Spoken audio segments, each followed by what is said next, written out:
Bezrat Hashem, on est en direct, on se retrouve. Ça faisait longtemps qu'on n'avait pas de cours ici. On est avec les tireurs d'élite, Tania, Baruch Hashem. Alors le principe du cours, c'est toujours le même. Normalement, le cours, il n'est pas préparé. C'est un cours à sujet, le thème est libre. Donc c'est selon vos questions. Quelle est la question du jour? Si on est obligé de suivre la Torah, oui. Où est en fait notre liberté? Donc si on est obligé de suivre la Torah, où est en fait notre liberté? Ok. Bezrat Hashem. Libre arbitre. Notre libre arbitre. Bon, notre liberté. Liberté. C'est quoi la liberté en fait? Pareil. Très bien, j'ai compris. Donc en réalité, premièrement, il faut bien comprendre une chose. Akadosh Baruch Hu nous a ordonné de faire sa Torah. Après, il nous a laissé le choix. On peut la faire, on peut refuser de la faire. Après, il y a des conséquences. Donc chacun, par rapport à ses choix, il y aura des conséquences. Maintenant, par rapport à ça, il faut bien arriver à comprendre. On voit que, après la paracha, on parle du don de la Torah, qui est la paracha Yitro. D'accord? La paracha qui suit, c'est la paracha Mishpatim. Dans la paracha Mishpatim, c'est quoi la première mise dont on nous parle? Du Eved Ivri. D'accord? L'esclave hébreu, entre guillemets. C'est quoi en réalité? C'est une loi sociale. Une personne qui se surendette et qui ne peut pas payer ses dettes, qu'est-ce qu'on fait pour l'aider en réalité? On lui trouve quelqu'un d'autre, pas ses créanciers, d'autres personnes qui vont l'employer, qui vont la salarier, qui vont l'accueillir chez eux, d'accord, pour le faire travailler, et lui permettre comme ça, et lui donner un salaire. Ils doivent accepter de lui payer un certain montant, qui n'a pas de rapport direct avec le travail fourni. Ils doivent accepter en fait d'essuyer sa dette, d'accord, et il devra travailler un certain nombre de temps, d'accord, il devra travailler chez l'employeur en question. On parle de gens qui ont des taux d'entêtement incroyables. Et on nous dit, dans le Talmud, on nous enseigne qu'un homme qui accepte d'employer un serviteur hébreu, un Eved Ivri, il acquiert pour lui-même un maître. D'accord? Donc il achète pour lui-même, entre guillemets, il acquiert un maître. Pour quelle raison? Parce qu'on nous enseigne qu'à partir du moment où j'accepte de prendre quelqu'un qui est endetté, de la faire travailler, cette personne-là, et je dois l'héberger, si dans ma maison il n'y a qu'un seul coussin et qu'un seul lit, c'est le serviteur qui doit dormir dans le lit et avoir le coussin, pas moi. Si je n'ai qu'une seule portion pour un seul repas, je dois lui donner à manger à lui avant de me nourrir moi-même. En réalité, qu'est-ce qu'on voit? On voit tout simplement que cette notion-là, ça vient abolir la notion d'esclavage qui était très virulente déjà à l'époque du don de la Torah. C'était une ère barbare où l'esclavage, à l'époque, malheureusement, c'était monnaie courante. Jusqu'à aujourd'hui, il y a l'esclavage moderne, malheureusement. Donc on voit que c'est une chose dont l'humanité a du mal à se séparer. Mais par rapport à ça, qu'est-ce qu'on voit? On voit justement que la notion d'Akadosh Baruch Hu, c'est d'abolir toute notion d'esclavage. Je veux dire, vous avez quelqu'un qui est dans le besoin, qui n'a pas de quoi manger, qui est dans un pays qui a du mal à se développer, vous avez l'obligation de les aider. De les aider, et de les aider à rembourser leurs dettes, et à les aider, etc., etc., etc. C'est une loi sociale pour qu'il y ait un équilibre, entre guillemets. D'accord? Donc on voit que la Torah, lorsqu'elle a été donnée, il y a eu une volonté d'abolir toute notion d'esclavage. Premièrement. D'accord? Deuxièmement, on voit par rapport à ça, qu'est-ce que c'est le fait d'être véritablement libre? Akadosh Baruch Hu, lorsqu'il a donné sa Torah, c'est pas pour nous embêter. Il nous a donné une loi avec des codes sociaux. D'accord? Entre autres. D'accord? En réalité, on voit que, par exemple, à période de Rosh Hashanah et de Yom Kippour, Yamim Noraïm, les jours terribles durant lesquels on doit faire Teshuvah, on passe tous en jugement. On nous dit que si on a fauté vis-à-vis de notre Créateur, on n'a pas mis les tefilines, on n'a pas fait une bracha, on n'a pas fait Birkat Hamazon, on n'a pas fait cette fila, d'accord? On n'a pas forcément mangé kasher, etc. C'est entre nous et Akadosh Baruch Hu. Il suffit qu'on se repentisse devant Dieu, qu'on lui demande pardon. Si on fait une véritable Teshuvah, on est systématiquement pardonné. Alors que si j'ai fauté vis-à-vis de mon prochain, tant que je n'ai pas demandé pardon à mon prochain, au moins à 3 reprises et devant témoin, d'accord? Eh bien, je ne serai pas pardonné dans le ciel. Tant que je ne vais pas voir mon prochain pour lui demander Mechila. Donc on voit que Ben Adam Lechavero, que les hommes entre nous, lorsqu'on faute les uns vis-à-vis des autres, c'est beaucoup plus grave aux yeux de Dieu que lorsqu'on faute vis-à-vis de notre Créateur. Vous comprenez ou pas? Maintenant, pour éviter que l'on faute les uns vis-à-vis des autres, Akadosh Baruch Hu nous a donné des lois, une Torah à respecter. En disant, en respectant ma Torah, vous allez créer un équilibre, une paix mondiale, une paix sociale entre les hommes qui soit juste pour tous. C'est ça en réalité la Torah. Raison pour laquelle, Baruch Hashem, le judaïsme est la première religion monothéiste, et c'est raison pour laquelle elle a inspiré autant de personnes à créer d'autres religions monothéistes. Vous comprenez ce qu'on est en train de vous dire? Par rapport à ça, justement, on voit quoi? On voit que on voit justement, par rapport à cela, que le plus important, c'est de se dire que dans ce monde, Akadosh Baruch Hu, s'il a donné sa Torah, c'est pour que tu sois libre, justement. Libre de quoi? Pour bien comprendre, je vais vous raconter une histoire. Cette histoire-là, le cours, il va être très court. Bezrat Hashem. Il y avait justement à Tzantz, à Natania, un Talmid Racham, qui faisait énormément de Zikouya Rabim. Un chassid de Tzantz. D'accord? Qui s'occupait de beaucoup de jeunes, qui les ramenait à la Teshuvah, qui s'occupait d'eux, qui les sortait de la drogue, etc., et d'autres problèmes. Et, justement, lui, malheureusement, il avait, dans sa maison, il avait une épouse qui était, entre guillemets, fatiguée nerveusement. Et il s'est toujours très bien occupé de son épouse. Mais il avait une chose, il ne faisait jamais venir personne chez lui. Pourquoi? Parce que sa femme, qui était fatiguée, pouvait parfois mettre mal à l'aise les gens en ayant des réactions un peu incongrues, un peu étonnantes, d'accord, devant les gens, de faire des remarques, s'énerver, se mettre en colère. Donc pour ne pas mettre mal à l'aise ses invités, il avait pris sur lui d'inviter personne à la maison. Sa femme, voyant les efforts que faisait son mari, Baruch Hashem, par rapport à elle, etc., et allant de mieux en mieux, Baruch Hashem, a demandé à son mari une année pour Pessah. Elle lui dit: mon mari, je sais que ça fait des années que tu en rêves, j'aimerais pour Pessah que tu invites quelques-uns de tes élèves. Que tu fasses un seder à la maison de Pessah avec tes élèves. Alors le mari lui dit: j'ai aucun problème. Et la femme, justement, Baruch Hashem, elle allait beaucoup mieux.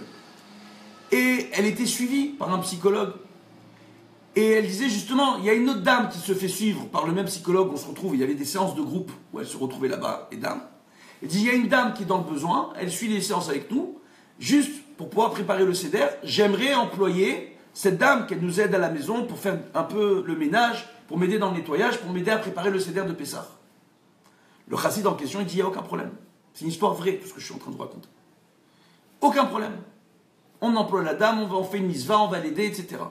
Il se trouve que la dame qu'ils ont employée a été encore plus fatiguée que sa femme, nerveusement. Et ce qui s'est passé, c'est que la dame en question, quand elle est venue à la maison, durant les veilles de Pessah, elle est venue pour faire les dernières préparations, mettre la table, etc. L'autre épouse, elle avait des enfants qui étaient grands, etc. Elle est partie voir ses enfants, ses fils, pour les aider, pour voir ce dont ils avaient besoin, pas besoin. Ils devaient tous venir pour le seder, pour aider dans les dernières préparations de Pessah, etc. Laissant cette femme à la maison, préparer les dernières préparations de Pessah. Et lorsqu'elle est rentrée, et durant ce moment-là, il leur restait quelques enfants, des petits à la maison, qui avaient très très faim. On est veille du seder de Pessah. Les enfants ont très très faim. Et la dame en question, elle réfléchit pas. Elle se dit: vous savez quoi? Le chassid en question, c'est une misva de préparer nous-mêmes nos matzot. D'accord? Avant Pessah, beaucoup de gens louent les services d'une maafia, d'accord, d'un endroit où on prépare les matzot, où là-bas il y a des mashgichim, il y a des surveillants qui viennent et qui aident les gens à préparer leurs propres matzot. Donc il était parti avec un groupe d'élèves préparer ses propres matzot à la main. Il a fait des belles matzot, etc. Spécialement matzot shmurot, d'accord, qui ont été surveillés depuis le moment de la récolte, d'accord. Donc du blé. Donc il est parti, il a pris ces belles matzot là, 1,5 kg de matzot, il a mis comme ça au-dessus, ou je crois plus que ça, peut-être 3 ou 4 kilos de matzot, il a mis au-dessus de l'armoire. Et elle voit comme ça, durant la journée, la dame qui devait aider à la maison, elle voit les enfants, les petits, on a faim, d'accord? Veille de Pessah, ils ont nettoyé, ils ont enlevé tout le khametz de la maison, il n'y a pas de pain, il n'y a rien. Elle se dit quoi, la dame? Elle dit: viens, on prend les matzot, on donne à manger le matzot des enfants, ils ne vont pas prendre la tête, au moins je vais pouvoir faire le ménage. Et s'ils font des miettes, les miettes, elles ne sont pas khametz vu que c'est des matzot, donc il n'y a pas de problème, je leur donne. Elle a pris les matzot, elle a distribué aux gosses. Les gosses étaient seuls, il y avait des gosses des voisins qui sont venus jouer avec eux. Donc quand les gosses des voisins sont venus, elle a donné des matzot aux enfants des voisins. Bref, les 3 ou 4 kilos de matzot, ils sont partis, enfumés, engloutis par les enfants. Veille de Pessah. Oui? Vous savez, c'est quoi? Maintenant, la maîtresse de maison, quand elle rentre à la maison, elle n'a pas vu que les matzot ont été distribués aux gosses. Elle n'a pas vu. Elle était fatiguée, elle est partie se reposer. En demandant à la dame, avant de partir, qu'elle mette la table. D'accord? Le mari, durant cette journée-là, il avait aidé son épouse, mais après, il était parti donner des cours. Et directement après ses cours, il devait prier à la synagogue et rentrer à la maison. Donc, il donne ses cours, il prie à la synagogue, il rentre à la maison, et quand il rentre à la maison, la table n'est pas mise, la nappe n'est pas mise, rien n'est prêt, il se rend compte qu'il n'y a plus de matzot. Et comme les enfants avaient soif, ils ne savaient pas quoi boire, elle leur a ouvert les bouteilles de jus de raisin. Il a 2 litres de jus de raisin et 20 personnes à la maison. Catastrophe. L'autre, elle a fait distribution de jus de raisin et de matzot. Oui ou non? Sa femme, elle se réveille, dit « Oh, mon chéri, je suis désolé, je ne sais pas ce qui s'est passé, les matzot, elles sont plus là, le jus de raisin, il est plus là, j'arrive pas à comprendre. » Et les petits, ils disent « Non, la dame, quand elle est venue pour aider, on avait faim, elle nous a donné des matzot, comme elle a eu soif, elle nous a donné du jus de raisin, elle a mélangé du jus de raisin avec de l'eau, et même les 2 bouteilles qui restent, en fait, elle a vidé les bouteilles, comme elles étaient à moitié vides, elle a rempli avec de l'eau. Donc même le jus de raisin qui reste, il peut même pas l'utiliser comme kidouche, comme jus de raisin. Donc il lui reste quelques bouteilles de vin pour les hommes, mais plus de jus de raisin pour les enfants et les femmes, plus de jus de raisin, et plus de matzot. C'est scénario catastrophe ou pas? On a bien expliqué. Scénario catastrophe. Scénario catastrophe. Maintenant, le Rav, il rentre, il y a ses enfants qui viennent avec les petits-enfants, tout le monde compte sur le seder, plus rien à la maison. Pour faire le seder, il faut les matzot, il faut le vin, il faut le jus de raisin, oui. Et en plus de ça, écoutez, et en plus de ça, la table n'est pas mise, rien n'est prêt, c'est une catastrophe. Et les élèves disent, Kvod Harav, on est vraiment désolé, on peut aller ailleurs, on ne veut pas vous mettre mal à l'aise, ils avaient peur que le Rav il se fâche avec sa femme, qui n'a pas fait attention, etc., etc. Et là, le Rav, il leur répond, je vais vous expliquer c'est quoi la notion de Bnei Chorim. Le soir du Seder de Pessah, on dit bien qu'on est les enfants de la liberté. Oui, Bnei Chorim. On est enfin libres. Dieu nous a libérés d'Égypte, il nous a donné sa Torah. Et à travers ça, il nous a libérés du joug de ce monde. Quand on s'attache à la Torah, on se détache du joug matériel, intellectuel de ce monde qui peut nous faire perdre toute notion de moralité, d'accord, et toute notion humaine importante aux yeux de Dieu. Vous comprenez ce que je suis en train de vous dire? On voit bien les idéaux politiques, parfois ça peut mener à des catastrophes. Donc qu'est-ce qu'on voit, justement? On voit par rapport à ça, justement, que le mari, maintenant, il dit à ses élèves, il dit, maintenant, je vais vous apprendre c'est quoi être Bnei Chorim. Bnei Chorim, ça veut dire quoi? Quelle que soit la situation, quoi qu'il arrive, garder le contrôle de ta propre personne. Ne pas te mettre en colère. On dit que la colère, dans ce monde, Dieu a donné 2 armes, au Yetzer Hara, d'accord, au mauvais penchant, pour que les hommes s'autodétruisent et se détruisent entre eux. La colère et la hatzvut, la mélancolie. Quelqu'un qui est triste, à force d'être triste, il va être en colère. À force de se mettre en colère, il va être triste. À force d'être triste, il se met en colère. À la fin, la personne devient négative. Et elle décide de voir les choses sous un angle négatif. C'est un choix malheureux que la personne est en train de faire malgré elle-même. Elle a l'impression qu'elle ne fait pas de choix. Mais c'est un choix d'être heureux ou malheureux. C'est moi qui décide de voir la situation comme je la vois.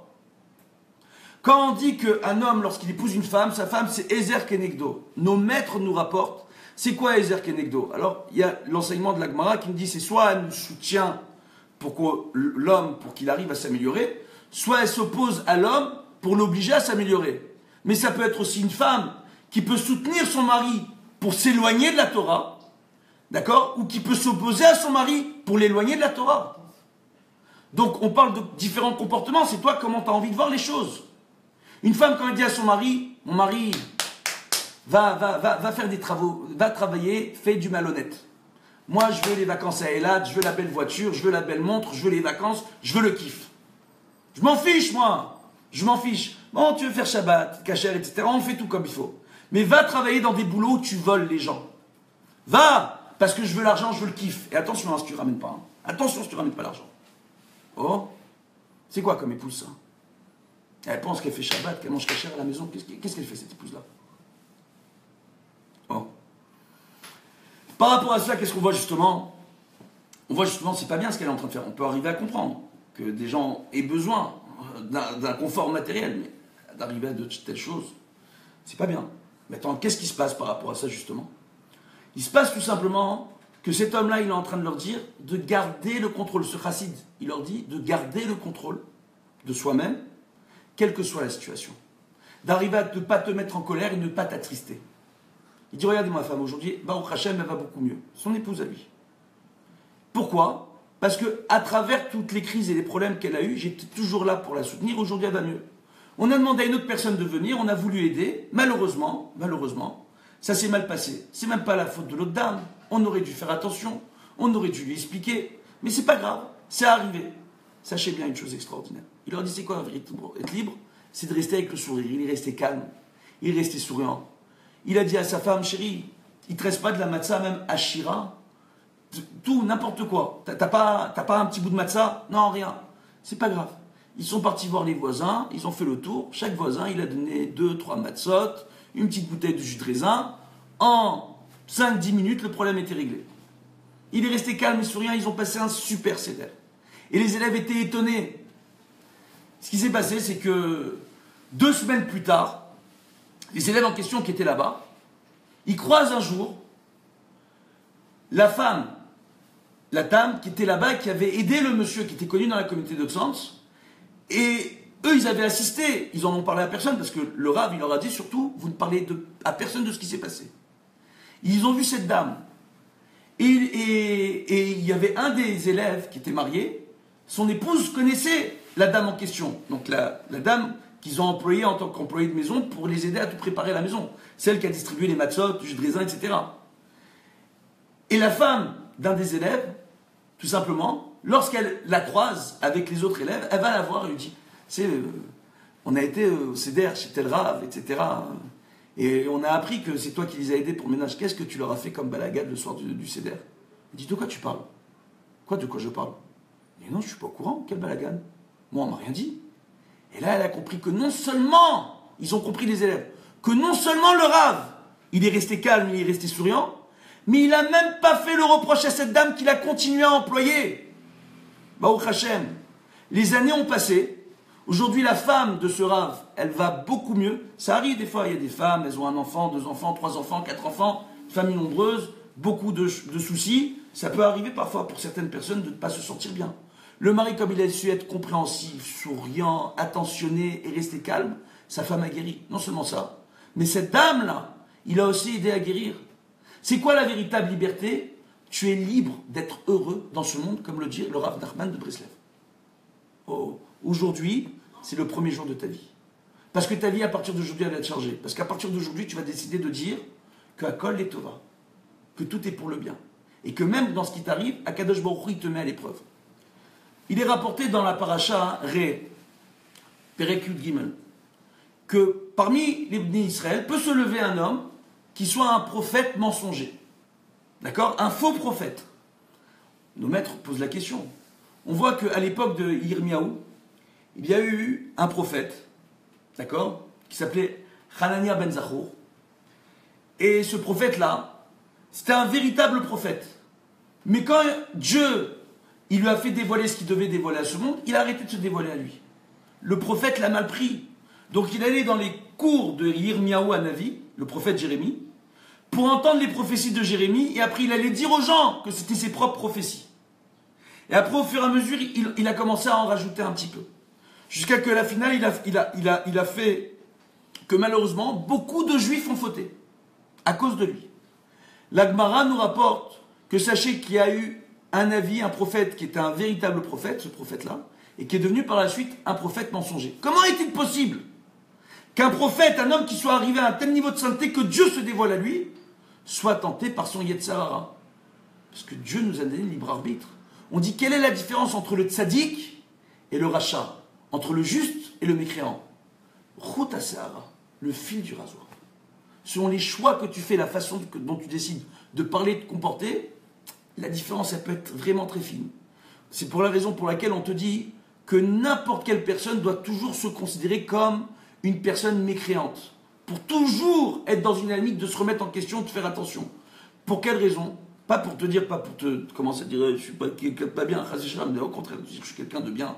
Mais je dois faire attention à ce que je dis, je dois faire attention à ce que je fais en permanence. La midat ta'emet, j'en ai déjà parlé ce matin, c'est tout simplement d'arriver à être vrai déjà vis-à-vis de nous-mêmes, de savoir où est-ce qu'on en est. Avant de parler des autres, bien, comment je suis moi, comment je me comporte.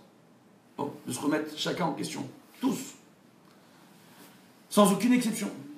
Et justement, on voit justement que la véritable notion de liberté que Dieu te donne, il te dit voilà, moi, à travers ma Torah, si tu l'écoutes, si tu l'accomplis, je peux te garantir les portes du monde futur, mais aussi les portes d'une vie heureuse ici-bas. Malgré les épreuves. Il est rapporté dans la Gemara Masechet Ta'anit, et je vous l'ai déjà dit à plusieurs reprises, que c'est quoi la véritable crainte du ciel? D'accord? On dit la véritable crainte du ciel, c'est d'accepter le fait que Dieu ait créé ce monde avec des lois de la nature, des règles à respecter, et que si moi, je me soumets aux lois de la nature et aux règles que Dieu a créées, alors quand il fait froid, je me couvre. Quand il fait soleil, je mets une casquette pour ne pas attraper un coup de soleil, je me couvre, je mets de la crème solaire. J'accepte les lois de la nature. Oui ou non? Quand moi, j'accepte les lois de la nature, tout simplement, et que je me préserve, par rapport à cela, je fais preuve d'une véritable crainte du ciel. Vous comprenez ou pas?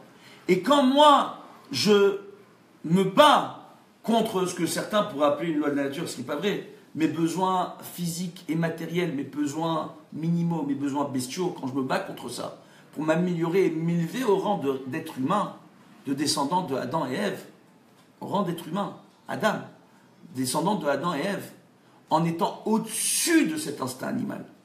Tout simplement, Baruch Hashem, je m'ouvre les portes d'un véritable bonheur. Non? Je pose une question simple. Il y a des gens qui aiment bien manger. Ils aiment bien manger sucré, ils aiment bien manger. Ils mangent non-stop toute la journée. Il y a des kilos en plus. Oui? Pour perdre les kilos, il faut bien vous mettre au régime. Quand vous vous mettez au régime et que vous perdez quelques kilos, la majeure partie d'entre vous, vous êtes heureux ou pas? Je ne vous entends pas. Oui. Heureux ou pas? Oui. Baruch Hashem. Et pourtant, vous vous êtes privé de certaines choses pour votre bien. Akadosh Baruch Hu, il fait exactement la même chose. Il y a des choses qui nous autorisent et d'autres choses qui nous interdisent dans ce monde qu'il a créé pour notre propre bien, pour qu'on ait cette satisfaction que lorsqu'on a fourni un effort, d'être satisfait de nous-mêmes parce qu'on a tenu la route et qu'on a réussi, Baruch Hashem, en tenant un certain régime, Baruch Hashem, à nous améliorer et à nous faire du bien à nous-mêmes. Donc la véritable liberté dans ce monde, c'est tout simplement lorsque tu viens et que tu acceptes les règles de ce monde et que tu t'y soumets et que tu accomplis la Torah en respectant les règles de ce monde, Baruch Hashem, tel que Dieu te explique comment fonctionnent ces règles et en t'y soumettant, Baruch Hashem, c'est ce qui te donnera la véritable notion de liberté. C'est quoi la véritable notion de liberté?